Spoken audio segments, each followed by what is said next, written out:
This is Laugh at Gravity, the first solo show exhibition by the award-winning photographer Benji Reed.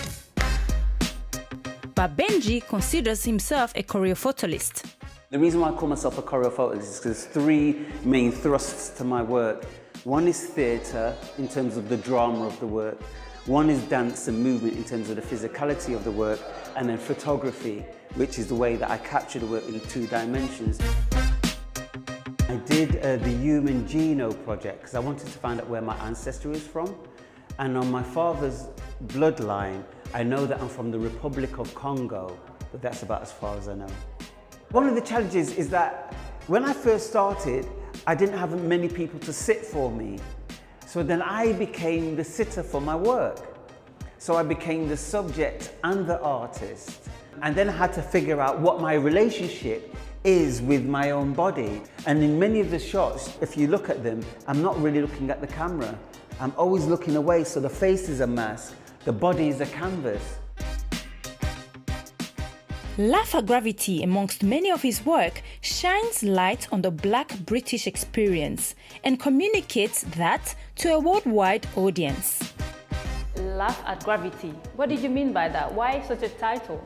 Well, for me, gravity really was a metaphor for oppression, for racism, for police brutality, for the fact that we are being thrown into prisons more often than our white counterparts and put into mental institutes more than our white counterparts.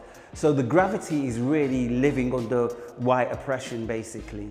A Laugh at Gravity is about me laughing in the face of adversity. So that's really where we're coming from.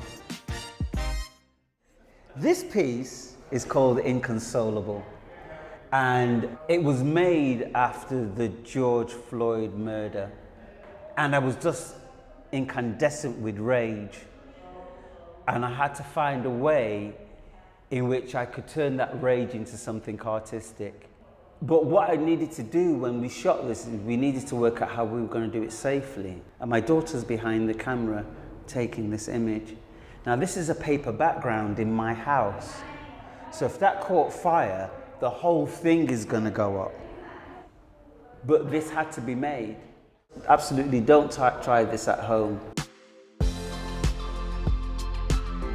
Inspired by his own personal experience, some of the themes in his work are mental health and fatherhood. This image, called Holding On to the Daddy, was the winner of the Wellcome Trust Mental Health category 2020. Can you tell us more about your award-winning piece, Holding On to Daddy? The image depicts me flying or attempting to fly out of my room with my daughter tethered to me by a piece of rope while she's playing a game. And what I wanted to explore in that work was the duality of fatherhood.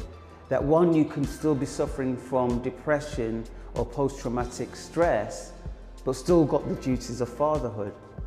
It's about the reversal of roles, that my daughter is the one that is grounded because that's how she was when I was going through my worst state.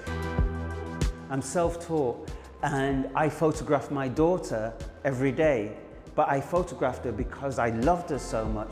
So I was in love with the subject and I happened to use a camera to explore my love for her. I grew up in the 60s as a child, and there's very few pictures of us, you know? So I wanted it to be different for my daughter.